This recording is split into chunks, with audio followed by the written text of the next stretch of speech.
God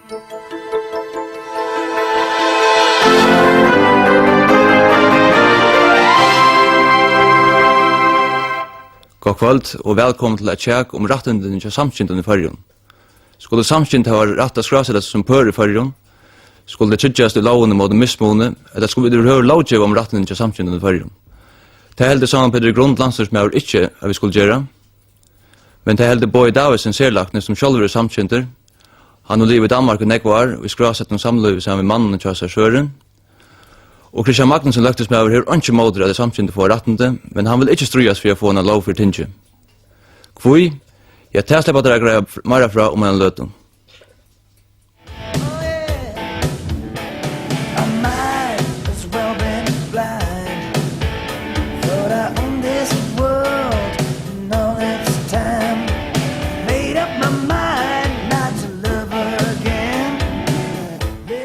Eine 5-20% av folkene er samkjent eller tvukjent, sier Haktøl ur Grannalandet nokkara. Men det sast ikke beinleis, og det er best en lydel pastor og sier det harst. Homoseksualiteter har utjøkken ølter vært et vikvant evne i Vesterheimnon. Det har vært refseverst i flere London helt opp i seneste ølt, og det har vært råkna som en sjuka, og kunne vidtjerast og kanskje gruast helt fram til 4 faun Aron Sujane. Men senaste 30 årene har de samkjent og gjørst alt mer verst ved seg og kraftrettender i samfunnet. Og i det er evne ikke så dult og vikvann som det har vært i London og kring okken. Nekve at de kjente og listerfølgene hans paddelen har trakket fram som samkjent og har gjort slutt til å se at de samkjent og dagskrona og i allmenningsnån. Og i Grannalandet okkara, Danmark, Norra, Sverige og Finland er det samkjent og våren trytja imot mismåne og i lovene, ens og ærer myndlota bølgar. Som det eitri danske lovene, til refseverst at gjøre mona følge, vekna tarra rase, hudfarve, nasjonale eller etniske opprinnelse, tråd eller seksuelle orientering. Og i 1994 kom så eisne loven om registreret partnerskap, eller skraset samløyv, her personer av samme kine kunne skrasetast og få somme rettender etter lovene som andre tjon. Men i førjen har rettendene til samkjendon finnes en mer dramatiska laknå. Og i 1988 gratna i landstorsamkongan og sjekk av en oppskått om å sette lovene mot mismåne og gilde for samkjent. Ta loven endelig kom 4 løgtinge at kvøtte best Karen Kjølpro ur Tjåveldesplassen og 4. Og alt bender av at loven om skrasett samløv hei finnes sommerlagt nå. Ta landstor i 1905 spør danska løgmalarai om å dagføre familielovgavene og i samsvære vidt av dansko, leie ta løgmalarannon eina vi at parsteren om skrasett samløv skulle tekas bort i ror. Håas grønlandikar nu atla å sette loven i gilde, så vil hun ikke galtant i føreska parten av rujtnon. Det har flere leiande politikere sliv fast. Her kjente målet så i løtene. Kom vi løse deg en spørning? Hva helt du om at samkjent skulle ha lov til at skrasettes i parla? Nei, det var mest. Hvor? Det er det mener det ikke rett. Men er du imot samkjenten som heldt, eller hvordan? Nei, det skulle ha lov å leve selvfølgelig, men det skulle ikke ha lov å skrasettast. Altså, det er jo hvordan det lever sånt, men det er altså ikke det som er aldrig ikke rett, altså. Det er aldrig ikke. Det er stannet dårlig. Helt du ikke skulle ha lov til det? Nej. Hvor? Oj, det är ansvarsläge. Det kunne nok finnas en egen själv. Det hör till. Helt du helt ikke måtte haft en lov som får dem når jeg ble gjort mismån av dem? Det är ju inte lov, det är ju inte lov. Har du något mot dem samkjente som helt? Nej, överhuvud inte personerna. Överhuvud känner lärare som är motsatta med. Skulle det ha lov att skrasätta sig i samlöv akkurat som tjon? Nej, bestämt inte. Bestämt inte. Hvor? Det är allt sömsigt. Er det osømligt? Ja, det är allt bestämt. Nej, det har vi inte gjort. Helt du eisne måtte haft en lov som får dem at det ble mismungjørd av dem? Vi omfag? Ja, hvis alt er noe sånt område, så er det omfalskafri som er det.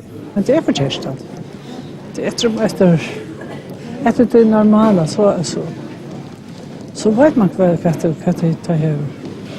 Att det höra samman med och kvinnor. Men kjenner du noen samkjente? Nej. Har du haft noen måter kjent det? Nej, det är helst buffer. Nej. De er altså, man skal ikke diskriminere dem, men jeg synes heller ikke, man skal gifte dem. Det är rätt. Inte att börja på någon. Det är rätt. Är det några mode samkynten som helst? Det Känner du några samkynten?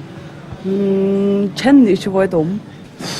Ja, det var ikke noe så ung, så det var ikke kjørt av skifjes næs. Helt du det är skaftat just det? Og så nei, altså, jeg alltid har retten til å lykkes med gangen. Det har alltid vært. Ja, og gøden nekva meningar om evne, og det det eisen her i sjømarstående. Som Peter Grund, 2000 landstyrsmed har sagt det vi imot at en slik lov kommer gildig i fyrir. Hvor sier du det? Jo, altså jeg begruntar det vi at det ikke er travet til skaparverket således som vi god hever skapta. Det er ikke travet til som skriften sier. Og jeg mener også samfellagsliv som kommer til at vi har innrett akkurat samfellag således at vi har byggt av familiene og av familiemønster. Hver til å trykker bøtten der oppe og vi i jul. Og jeg halte ikke at dette passer ordentlig, hverskje på ypest eller samfellagsliv. På i dag sen, du har en ære mening om at du vil gjerne ha en slik lov gildig i fyrir. Hvor sier du det? Jeg halte at det avgjørende for oss som samkjent, at vi nå slipper at livet frutt og utfolda oss, så at vi får et godt liv, lykkes så godt som et annet folk her i Førjøen, og at man ikke som før, ikke har hørt til å komme fram, tar man langt som unger, ikke kunne ta seg ved nærmere, tar man selv mest til at man var samkjenter, og det er skreilig at halda seg til de gamle metingene som Samuel Peter tog seg om, og til det som vi tog seg imot. Det er begge samfellagslige, laknalige, juridisk og sjålande eisene, som du sier, det som stender i Bibelen, men til det vi skulle ta oss om. Men kanskje Markus, en tur enn tar man løkningsmannen som kunne haft ekvat for en slik lov. Har du gjort det som kom og tenkt på? Ja, det har jeg gjort. Hvor? Tror at jeg mener det snur ikke om mannaretten til falskje, som det stender i til lovaroppskaden som eventuelt på et eller annet tidspunkt kommer av løkningsspår i Førjøen, at man ikke må gjøre måneder falskje, årsaker av det kan være rase, politisk nedbovisning og av seksuell orientering som det stender av danskom. Vi kunne godt virke det langere enn og sagt at man heldig ikke gjøre måneder årsaker av kine, aldre og bretje for så vidt. Så for meg er det rettelig prinsipielt. Men så Peter Grund, du helt fast om det bibelske tolkningsene, kan man si. Hvor lengt er du dreier eller færre for at vi kan stekka dem samkjent? Nei, altså lengt er færre, ikke for å stekka dem samkjent, men er det talan om en lov som stryger mot til bibelske holdningen. Hvis du hikker etter langt fra skapen, ja, så stender det at ta vi kvinna var skapt av røyabein av Adam, så stender det at hun skal med over færre fra feir og med over, og halda seg til konesynet. Så Bibelen åpner slett ikke fire hinnom, men sånn i Bibelen konstaterer du hendan her holdningen, og særst her at god ser det som en anstegt. Og Har du anstegt for den samkjente veisen? Nei, absolutt ikke. Det har vi ikke. Det er mennesker som alle andre, og jeg har jo også viner som samkjente. Men herfra og for å gjøre en lovgave for en minoritetsgrupp, du skal minnes til at tar du først inn og gjør en lovgave for Jesus, så teker du nekka fra fjøltene. Og i hese loven er det jo talen om å suyestidla tjonaleie, vi skrasset parallell. Og det er å teka nekk fra en så større fjölt for å gjøre en minoritetsbalt som er nærvær. Og det kan ikke være rett. For jeg sier til det her på i dag, er det mot kristendommen og mot Bibelen at være samkjent? Det er det vanlige som alltid blir sagt, og som alle tøyene så gjerne var unger her vi imot det. Det er i ans og to, eisningsskapninger, og i eisningsskapter, og verande skapter. Jeg halte mye eisne til de vanlige sidene her i landet og æresteg. Og det som to nemmer vi, at vi ikke hører vi, tog vi talte oss utenfor lovene, særlig Mose-lovene, 3 Mose-lov. Her halte jeg at tid halte at de kunne nære fast av time-lovene, måtvis tog annars er ferdig fra, mellom annet til at lømmes vi tar kvinnelige prester. Det stender at det skulle vi ikke ha, men her har vi brøttikom, vi har haft en kvinnelig løgmann, og vi har nå yngst vid samkjento, jeg slipper fram og gjør det lettere til åkken å liva, tid for å åkken å liva frutt og i glede, og føle oss som vanlige folk. Det sant vi du samtidigt för att det dem samtidigt du att leva sitt liv? Nei, det slett ikke. Altså, ikke samtidig ut det talan om kvinnelige prester til dem, så det og sinter ringt å definere på Bibelen akkurat hvordan man skal halda seg her. Om kvinnelige lagmenn stender ikke, så vidt det vet. Og Det er heller ikke om homoseksuell i Bibelen. Det er noe som vil tolka, med annet som er tolka helt skarpt. Første Mosebok er tolka skarpt i 2000 år. Tredje Mosebok er nu tolka såleis, og henne skiljer er vel, men hvis du skal halda deg til Bibelen, så stender eisen til at det er blåsekt, og at vi skulle lade lov. Jeg kunne til tanke meg spørte, hvis vi skulle halda oss til lovene, mener du så eisen at jeg eier lade lov? ja, nei, det er ikke såleis. For å tenke seg av tog? Det er såleis at det stender klart og tydelig at det er med hvor ligger vi manne til anstekt for gode, og det er blåsekt, og det er så lett å lov. Så stender i 3 Mosebok, og 18 kapittel 2 som det vers. Men Moselovene er jo ikke gilde, men det som heter viser, det er at det er Guds vilje at det skal være så løs. Og det Nye Testamentet viser jo til hese vi i skiftene, at så løs han det viser at det til at Gud lærter opp til å lurte etter sin egne holde. Okkar hold er ikke mer hold enn til ødelen øron som lever her i samfunnet. Og ta okkar hold og okkar kærleik etter min nærmetning er lykka så gaver som til øronfolkene, så er det tvinn holdninger som gjør til at vi langt som bøtten må halde okken atter. Vi tar ångan å tåsa vi, og tog åpne er med her eisen i Førjun, så at yngre samtkjent ikke skulle fære ut av bokasavnet for å få seg sindra vitan om at man kan leva her. Det er ommetalliga tøytninga mykje for meg at førsk samtkjent som kommer å leva videre nu og i framtiden får vita at de kan leva ens vel som samtkjent som hinkjent. Men Christian Magnusson, hva sier du til disse argumentene vi hva stender i Bibelen og at det er det som er avgjørende for hver støv man har til samkjent? Ja, jeg var bare til at vi kunne ikke styre samfunnet etter Bibelen, jeg tror at samfunnet er så sammansett. Og i det halde jeg at vi må sitte krøv til politikere, at det er øtlen for søkja for at vi har et samfunn som gjør mulighet for at alle balkar i samfunnet kunne integreres i samfunnet, og at det har samme muligheter i samfunnet. Og vi at sier til at alle balkar skulle ha mulighet for at integreres i samfunnet, så skal det være på at det er egne premisser. Men hvor er du ikke størst nægge sjálfur for at tryggja dem til dømsdagen samkjent rettender? Jeg vil si at det er såleis at for det første halde det forferdelig at samfunnet er så fordømende at samkjent i behøver ikke kunne virka og leva opp i samfunnet. Så det er nok større problem enn det som vi snakker om her nu. Er bare til at vi kan akseptera det. Så er dette pinot. Du kjalt om man er funnet hesa loven og jøknen. Hva det er stod om grunderleg i 4 i Førjun. Men har vi ikke få loven og jøknen, så halte jeg at politikere skulle kurses vi altså tega det til kjekk, så man kan slippe undan en rekve av hyklarøye.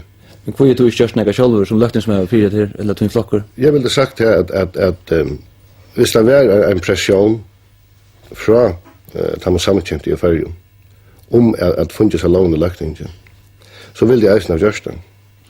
Men det er noe enda for så at man som politiker ikke hever ødelig hjertemålet. Men principiellt vil jeg til egen kvart å stemme for loven, tog at jeg mener at det er snur ikke mannaretten til folk. Hva sier du til det som Peter, er stod vi til å trusta mannaretten nye til samkjenten og fordøma deg og kanskje rega deg av landet? Nei, det er ikke. Altså, det er for kjærst, som Christian sier. Du kan ikke lette øyne på en balk integrere seg i samfunnet så lett som man selv var innskjedd. Det blir ikke til til å leve sammen i en samfunnet. Men kan du ikke innføre at først skulle ha lov å gjøre som det vilje og i privatlønnen ved å troa for altså et rundloven? Jo, men det blir ikke privatløv til at du får det lovgjøre. Det blir det jo allmänt. Men kunne du ikke vinne slik lov trykja dem at de kunne gjøre som det vilje i privatlønnen? Nei, det kan gjøres på nekvar ære måter trykja til møvlag eller trykja dem er lov hvert integrera seg i samfunnet. Du bør ikke for inn og så i stedet at det er tjonalig for å gjøre det. Det er ikke det de gjør. Det er at det de gjør til å gjøre så mye muligheter til å leve. Og det du sier for at man fer, det er at du godteker dere, Men och det är jag bara glad för, och jag är så glad för att du har tidigt målet upp, och så vi nu får tåsa om samkjent. Jag är fullkomligt enig vid herr Christian och att själv målet hetta om att få en lovgave här i Føroyum ikke løtene er særlig tøyende, og målet og mismån kanskje heller ikke i løtene til det krevst at vi i Føroyum tås om det. Det som er større tøytning til det at vi nå kunne fære tåsa om okkon samkjente, så at vi samkjente i eisen slipper sige okkar avskoen, og det som vi kjenner. Jeg har sett i bløvnen at du heldur kanskje at okkar kjensløv ikke hever samme vire, som och det är inte väl du inte helt till samma vid. Lukas Lutz som är halt tutt känslor har näka för mig att göra, och men jag vill själv helt inte ha till brottan till motlo, men för mig och för mina halt är det bästa att jag kan släppa livet som vi vill. Ja, som Peter har sagt att sex är inte kärlek, det vill säga för framåt samtidigt är inte kärlek, för att grunda det. När sex principiellt är inte kärlek. Kärlek är något helt annat. Det är inte kärlek med två män. Alltså två personer kunde vara gåor vid någon annan, oavsett om det är samma kyn eller det inte är samma kyn. Det är inte tänka vi inför tog. Men han efterlåter mig i sig själv, som ligger med två samma kyn, är inte kärlek. Du definierar inte kärleken på ett annat. Jag har också lyckats med älskar som i fyrstid med allt det hinkint och har varit utan boken. Jag har läst om allt det som jag känner som har varit för älskar. Jag vill lyckas för älskar som dig, och själv det har vi finns min vilja jökna att läsa, men det rockar helt vi, och är halt min kärleka i mån till vill man inte mer vara anstojande, och rockar vi eisen han hvis han är vi i kväll vill det sagt akkurat det samma, och det är jag bara glad för. I rockar eisen hvis du kände okkom, så har du kanske sagt att Sindre Ørvis, jag vet inte om du själv känner dig för samkänt. Du säger när som begrund att du vill göra också annat för att göra det med rätten till. Vad kan det väl dem? Nej, så skulle man svära på att det finns så att säga för älskelse och kärlek är helt skort annat, så det är kvart är helt just det samma ju. Nej, men det som fyllt att du vill förälska, jag kan inte ut för att du vill förälska och kommer till att ena för, men som tog en för så bröt sambandet mellan folk, och så säger det inte okkom, alltså det är en kemi man ska sörja för, det ska arbeta, så lönen ska in och maten ska fram och hus och annat ska göras, så säger det inte okkom, och som vi ältar så vill vi kanske minne och minne lovlig, och så säger det inte utlevera till okkom, och vite att vi lutar så nek, så då är släcka sucha kvui folk skulle för och för att leva ut i samhällen som vi inte lever i. Det är en grund till att säga det här och inte skriva i blöven för samkänt i Danmark. Kan jag finna mig själv? Jag förstår inte hur sådana Peter kan definiera så att fyra och en öll kvart kärlek är. Så kärleken i min familj, han ser ut på en måte, och i Högnäs familj på en annan måte, och Boas familj på en annan måte. Det är inte nettopp det som har vi först att folk har förbrått inte mot kornören att några har haft makt till att undertrycka andra säga så skulle tid leva tycker jag, och visst det inte gör det så. Ja, det är imiska matar att avstraffa folk på. Det som man så väljer att Jerry Hessen för vi man fördömer det homosexuella som också man gör i Føroyum. Det här man kallar det i exil. Man gör det till flyttar folk. Och det är ett av de ringaste straffen man kan göra mot folk. Att säga, vet du, att du inte välkomna vara i landet nu. Färre förärsan i livet. Det säger nog folk som har varit flyttar folk. Det är en av de ringaste straffen man kan få. Så Peter, är det en uppgave att som politiker, landstingsmedlemmar, att säga vad är kärlek och vad inte är, och så lovgivet ut fra tog eller ta ut fra tog? Det är det en viss mån, men alltså ta jag säger jag fördömer inte det samtidigt och lämnar det här på en av en klart. Det är inte talande till. Det talar om några grundhållningar till tillvärna så som vi är skapt och så som är så inte samfället har gagna av att inrätta. Och nu har jag glömt det något sista spårningen, men är det en uppgave som politiker att definiera vad är kärlek och vad inte? Nej, men alltså, jag mäter inte alltid om politiker, så har vi aldrig rätt att definiera vad kärlek är och vad det inte är. Men det som jag säger... Det är kärlek. Jag vet inte om rätt till att säga syndrom. Alltså, jag har min rätt att säga vad min kärlek är. Och det må være rettere en demokratisk samfunn att säga och skriva hvis man har apert för det man säger och det är alltid med här och är alltid att är öppna eisne möjligheter till öron som eisne är örvisande för att få ett rikare liv. Vi såg det sälja ta i Evnaveik och Sinnesjuk kom hem till förra i 1903. Då hade vi tagit till att vicka om möjligheter till folk till att vara livande i förrjun. Och somleis det nu ganska möjligt att han har så check som här och en kommande check att fler kunna komma bliva byggvand i förrjun. Det sant att ta som Peter till tvit som politiker till att fördöma folk och kanske rega det av landet. Nej, alltså jag alltid det måste sig gå ner för att det är inte fördömning av folk. Och jag helt vi reka folk av landet och tog hvis du hickar efter så är det så lätt att tendenser i falschen och i färgen och så långt och över till att nekva tøymer som lever sammen, altså med og kvinner, de velger ikke giftast, så ikke det som er 4 mål. Og tøy då vi heller ikke søtja kui og det skal være så allnøyot at tvei av samme kine skulle ha rett til å skrasette seg. Det er en vurdering som... Hvis vi tar innkjøtt. Nu snurrar sig eisne snurrar sig ikke bare om politikere og om hva vi talte her. Vi har eisne tåsa vi en samkjendan som bor i Färjön. Han er Karl, og vi skal søke hva han hever å si okken her.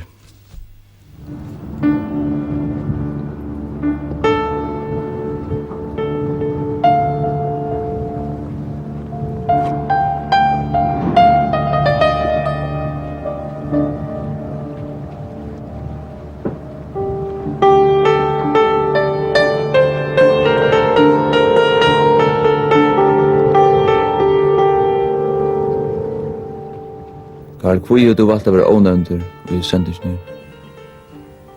Ja, det jeg vil gjerne kunne være ut av veien og kunne røre meg rundt i samfunnet uten å bli skikanere eller forfylt det. Det var litt så at man som samkjenter i Färjön bæra her forfyllde sig snäck folk som godtäckar att man är det men vi kan alla snart uppleva att få neonakraften och första synen och det är bara rätt och sagt inte hoten det ger hoten och då är bara det nu sådär. Är det några avläggar av att leva på den maten för? Ja, så det är som sen jag är utannat av dem så men de vuxna nu.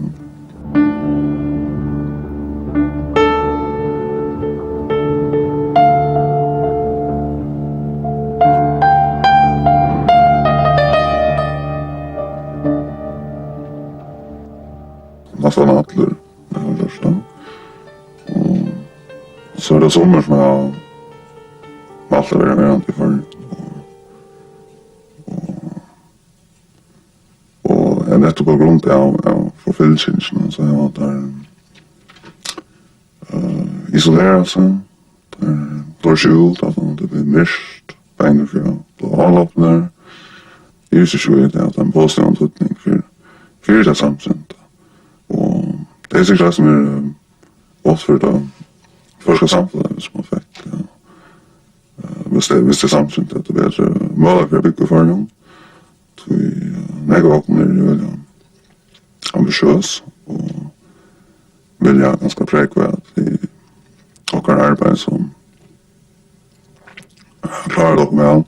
Och tror jag var ganska upparbetande vitan som är gått sig för samfundet har haft. Och stället jag vill säga att jag menar att det är bara gott för det samtidigt och för första samfundet.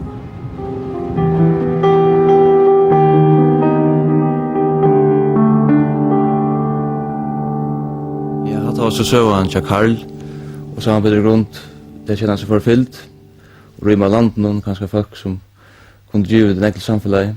Det är inte något som man åter görs något vid. Jo, det var möjligt, men alltså jag tycker inte att du böter om det vi gör det könskare. Det möjligt att en låga på en eller annan måte är avkriminaliserat att visst det är på den måten att det føler att det är förfyllt. Jag vet inte, men det kanske alltid inte göra det för in och underminera tjonaläge och tjonabrandstøv. Men är du emot att eisen sätter en lov som får för missmån till det för den? Så kallade jamstålloven som vi hade fyra sinne. Ja, nu har jag inte sett mig nu akkurat till lovgaven. Jag har sagt på att jag skulle ha sett en parallell. Så jag vet inte akkurat att mer än kvart jag akkurat har till om dessa lov. Det kan jag så lättligt säga.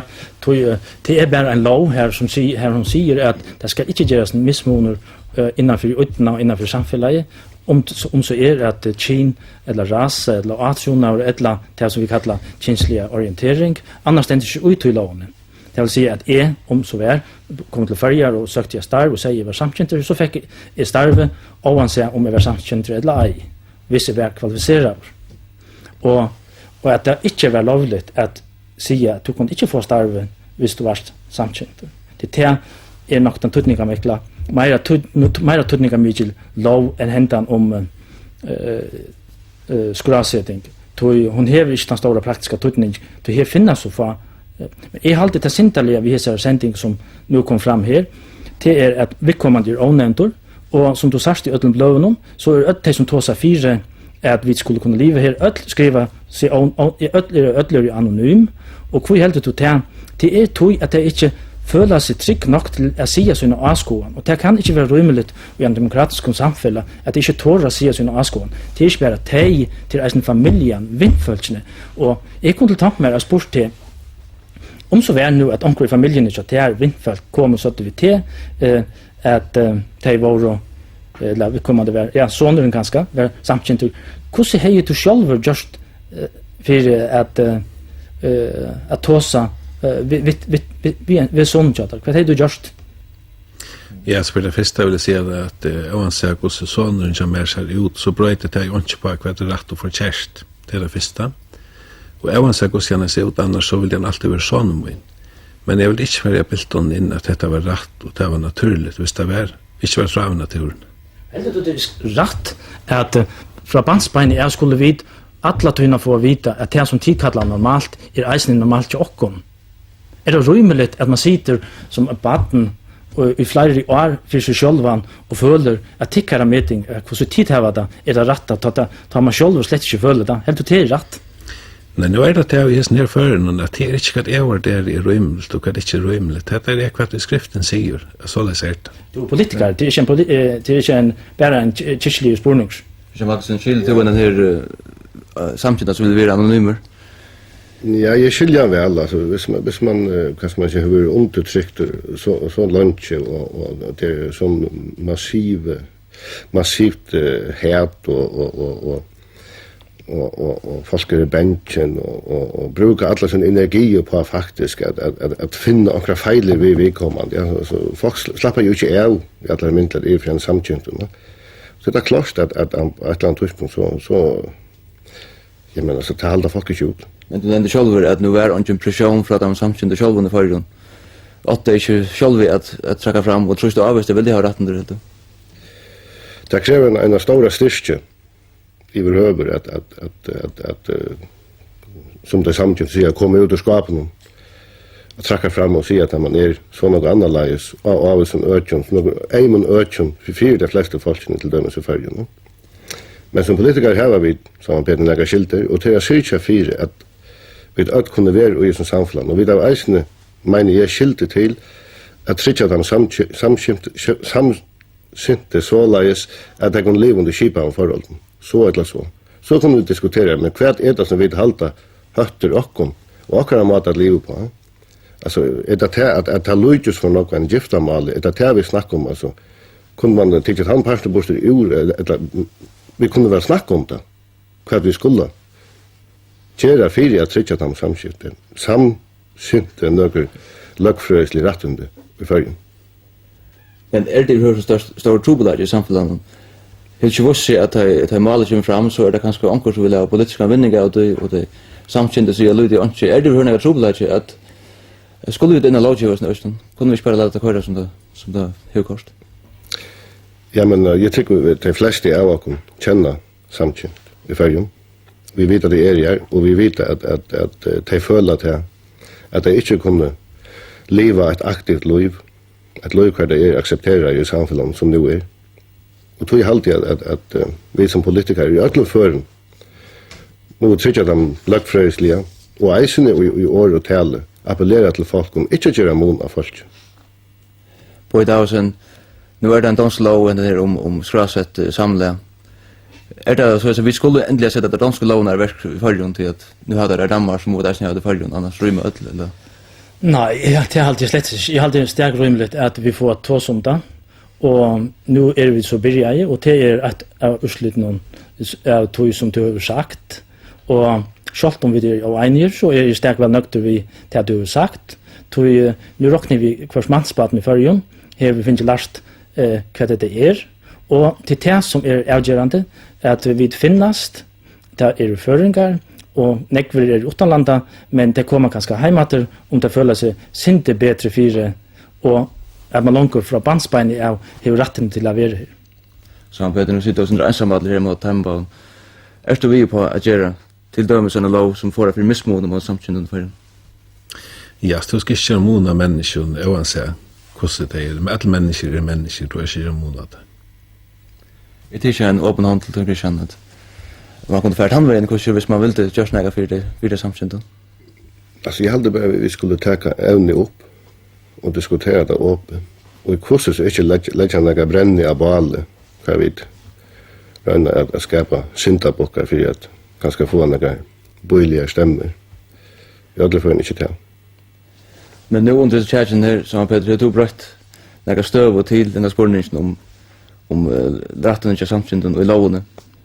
Nei, det vi ikke. Du framveis samfunnet om at det skarft å være samkynningen? Nei, skarft samkynter, det er ikke det jeg har sagt. Så jeg må konstatera til mennesker som samkynt, men det er skarft for at stod i stedet av tjonaleie til lovgave som er aktuell.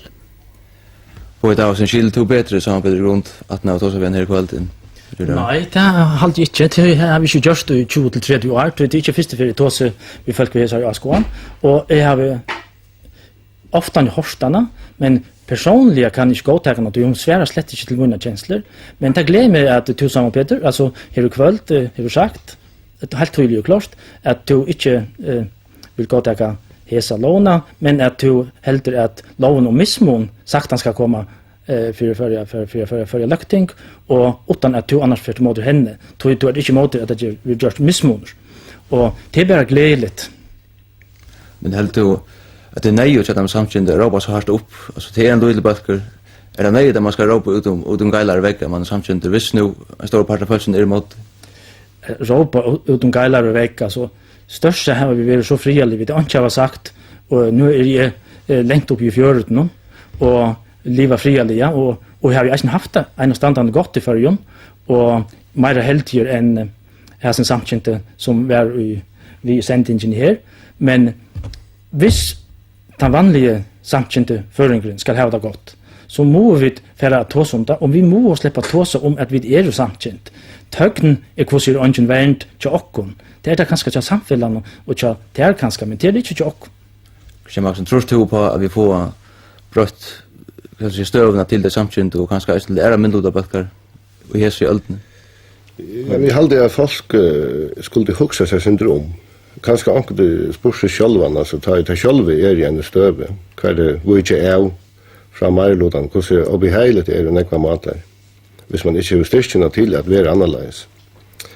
Og jeg skiljer ikke det rettelig hvor det samkjente skulle være sånn høttende mot familien under fergen.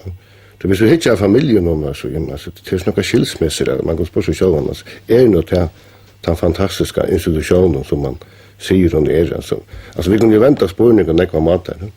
Selv her burde vi eisen tidlig opp til tjekk. Altså, vi skulle være åpen i for tjekk. Ja, takk for alt sammen. Vi er nå ikke mer i hesten omfærden, men tid kunne jo tjekkes hvor jeg er ute i stående. Ta videre litt nå. Takk for det.